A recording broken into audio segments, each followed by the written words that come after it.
Namaskar, myself Dr. Karan Desai, Assistant Professor, School of Education, Savitribai Phule, Pune University. Today we will see MA Education, Subject 201, Sociology of Education, the unit Education and Socialization, and in that the subunit Social Mobility and Education. This PowerPoint presentation is also useful for MA, Master of Education, and as well as some other BA, B.Ed courses and only regular B.Ed courses also. Social mobility and education. So first, there is a meaning of social mobility.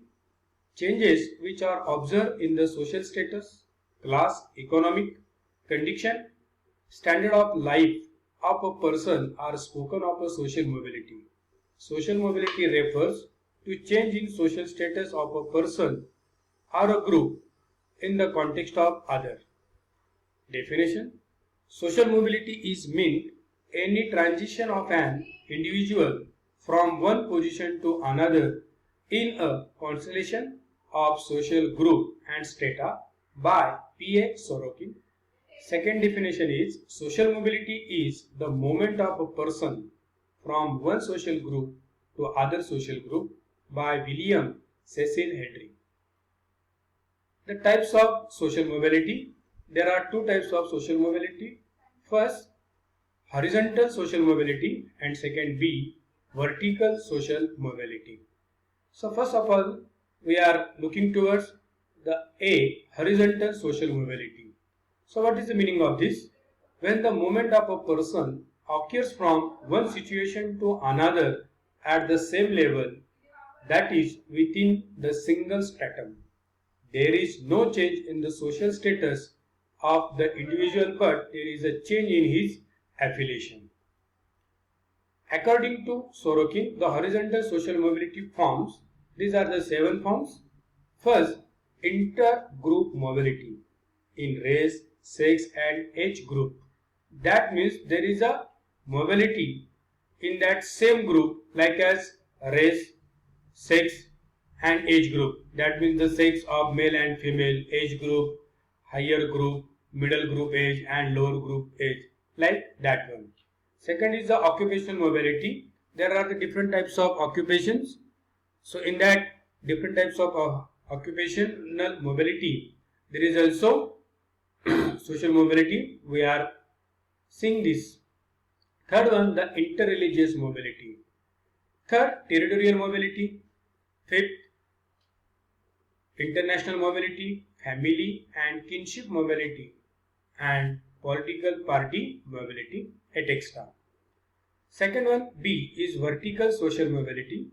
By vertical mobility meant the relations involved in a transition of an individual for social object from one social stratum to another by Sorokin.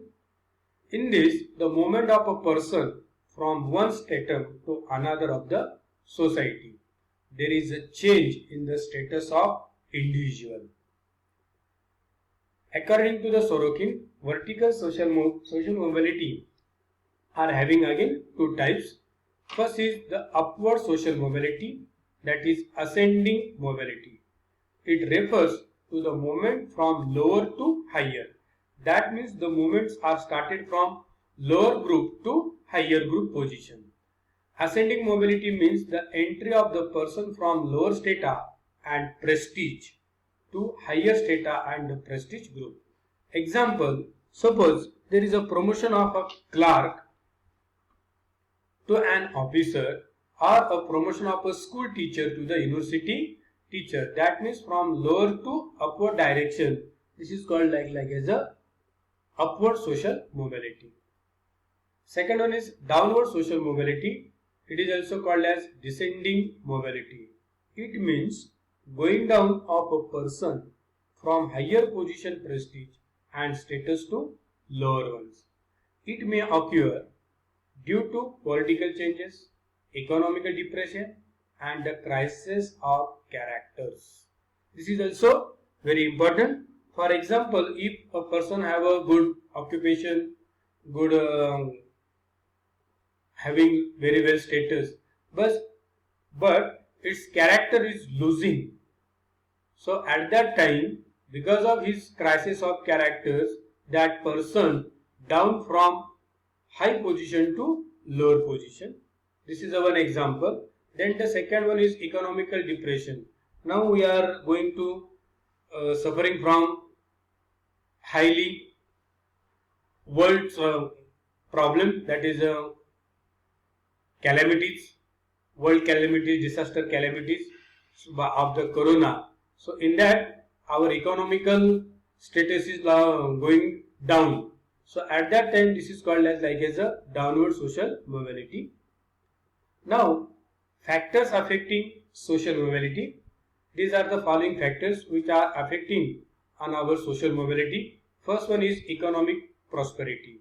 If our economic prosperity is very well, so that time our social mobility is also enhancing.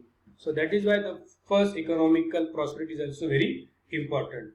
The structure of the society. So if we are taking some examples of our structure in our society, so that time there are three types of structure, like as very high class society, middle class society and lower class society.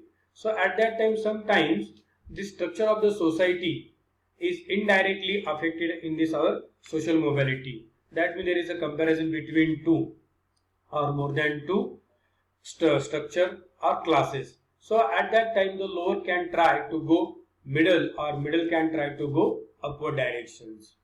Third one is there is a religious beliefs and superstitions. Again, there are a lot of superstitions in our Indian country or some other country also. So at that time, because of these beliefs and superstition is also affected this social mobility.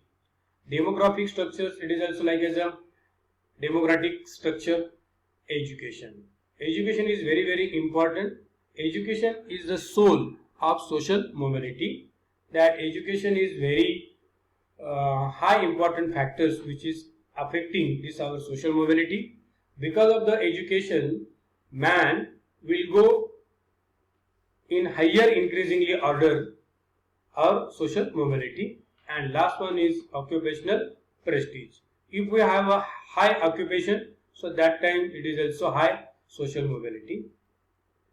7.1 political factors. Again, there are a political background. If the political background is very high, again social mobility is also very high. Administration. 9.1 legal factors. 10 intelligence factor. This is also very important. Is sometimes we know if the person has a very high intelligence, so at that time if he is a poor, but because of his intelligence, that person can try to go upward direction. So because of his intelligence factors. And 11.1 level of aspiration and achievement. Education and social mobility. There is a relation between education and social mobility. It can rise individual status in the society. An educated person receives recognition, prestige, honor and position in the society because of his education. And this is very, very important things. Because of the education, every person can get all of about these factors or these things. Second one, education can provide good employment opportunities. Because of this, people get good money and their standard of living will be increases. Because of this education, if the person is educated, so at that time he develop his good skill, and because of his good skill, he will get the good opportunities for employment, and he got the good business or good service. So because of this getting the good employment or service, he will get a good money, and because of good money he will live like in a standard of living. Third, an individual can cross the barrier through education very easily. So education is again very important factors. It's affected on our social mobility. There are a lot of barriers. So in that barrier, the education is making the bridge from one society to another society for the social mobility. Fourth one, education abolishes rigidity of the social structure and remove discrimination based on birth, sex or ethnicity. Fifth, education is a process through ideals and values continuously change and new values and ideals are formed. So it changes criteria of the social status. Sixth, education motivates the people the change occupation to earn more and more profits. Once it's happened, the social mobility is seen. And seventh one is non-formal education formation. 8. Teachers mobility through professional growth. 9. One, social mobility of the students. 10. Mass media, the specialized branch of the education, has increased the rapport among the people. 11. Proper development of a man in all levels. And the references are Ansari MS 2007, UGC NET Set Education, New Delhi, Ramesh Publication House and slideshare.com. Thank you so very much.